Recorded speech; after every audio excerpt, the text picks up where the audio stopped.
Freewheelin. Meredith Oakes with Lana Nichols of Women in Trucking, Marge Bailey of Women in Trucking as well, and also LadyTruckDrivers.com, DriverFinder.net. The Women in Trucking conference was a couple weeks ago in Dallas, the Accelerate conference, and during the conference, Ellen Voya said to me, we're going to do a ride-along this week. I can't tell you the details, but we're going to hear more about it. It's going to happen Friday. Carol Nixon, who's a Women in Trucking member and a driver for Walmart, took Ron Wood for a ride-along. Ron has been active in Crash, Citizens for Reliable and Safe Highways. First of all, Ron and Carol, welcome to Freewheelin'. It's really nice to have you both. Thank you very much. Ron, you lost 5 family members in a truck-related accident. A drowsy driver, was that correct? Correct, yes. And it was your mom, your sister, and your sister's 3 kids. Right. The boys were Chance, Brock, and Reed, and they were 4, 2, and 6 weeks old. I can't. And my sister was 32. And sorry for your loss. Yeah. Thank you, Meredith.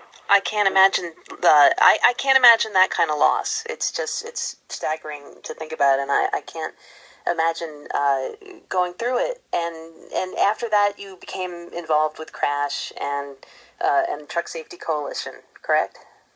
Yes, I after a few years of real darkness, I decided I wanted to take something really tragic and make something positive out of it. So I've been working toward trying to keep this from happening to other American families.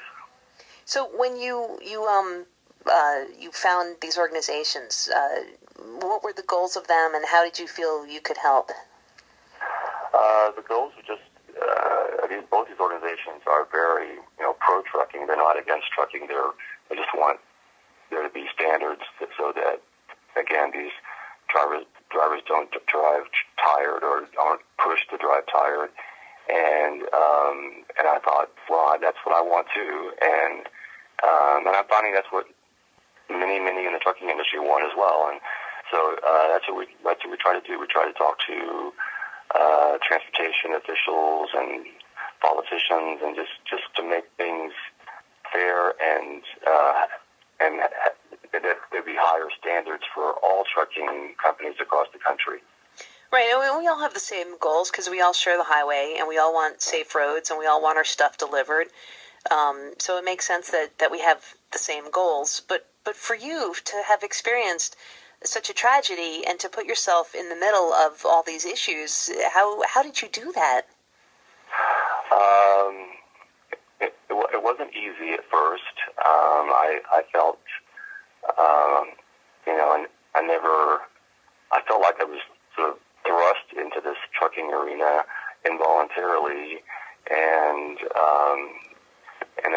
a part of me, wants to just, move on and forget about all these issues, but I can't. For my sister Lisa, my mom, my nephews, I think they want me to be a part of this effort. So when I struggle with my involvement, I think about my family and what they would want, and they would want me to be doing what I'm doing now. So even being involved with regulations or lobbying or trying to have a positive impact on regulations, that's a far cry from actually getting into a truck, which in your mind is like this implement of death. Absolutely. When Ellen's great, by the way, a lovely woman, and she got very tearful when she saw the pictures of my family when I worked with her at a meeting recently. When she posed the idea, I thought, my first thought was, no way. It would be too emotional for me to get into a truck and ride in it. And because Meredith, you're right. I saw it as an implement of death, and that's just me personally. But then the more I thought about it, I thought, well, this might be helpful to me in my advocacy work. It might be helpful to me in my personal journey of healing, and it truly was. Carol Nixon, who's on the line on the show now, was just the epitome of just the definition of professionalism and and safety and answered every question I asked her. And so my hat's off to Ellen and to Carol for allowing me to have this experience. Really, it was an unexpected part of my healing journey, where I saw what's possible in terms of truck safety. All the equipment, all the safety technology. I was so impressed. I just wish that these were standard across the entire trucking industry. I saw on Friday what's possible, and that is what I was so impressed with. And so.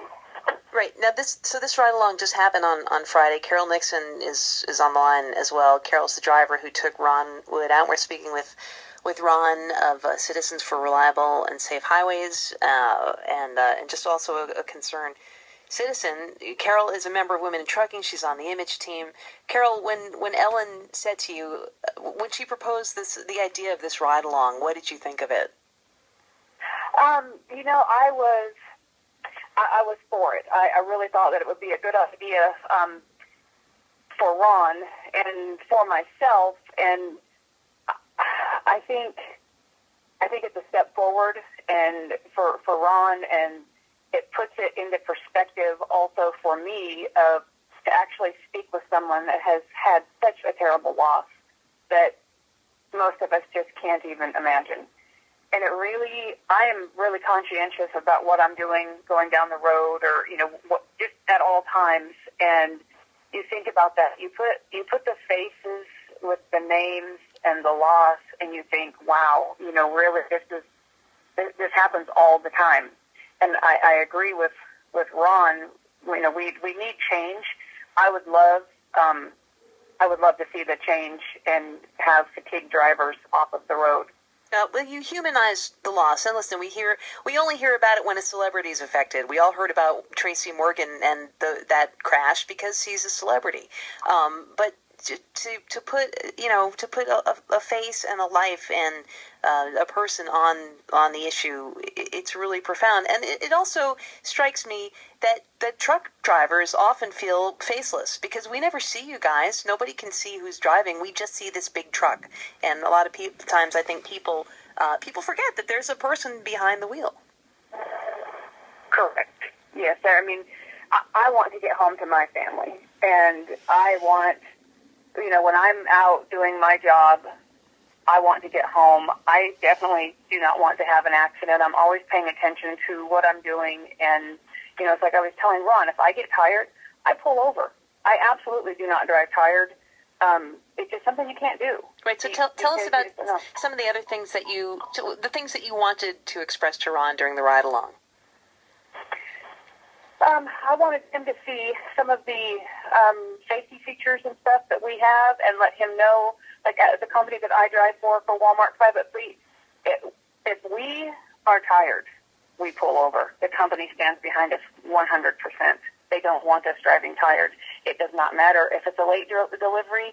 If they need to repower a load and have another driver come and get it, they will. It just, we're not pushed like that. And we've got these safety features on our trucks. They're like an on-guard system to where you put your cruise control on, and it does not allow you to tailgate because it will start backing you off, slowing you down to where it keeps you within a certain feet of the traffic in front of you. Somebody slams on the brakes in front of you, your brakes are getting applied on your truck. You take a corner too fast, your brakes are getting applied. So those are features I know Ron and I had talked about. He said he wished that they had that on the truck when he lost his family. And I mean, to me, I know some drivers that aren't used to using that and they don't like it. I like it. I use it. I just think it's an extra feature, an extra safety feature.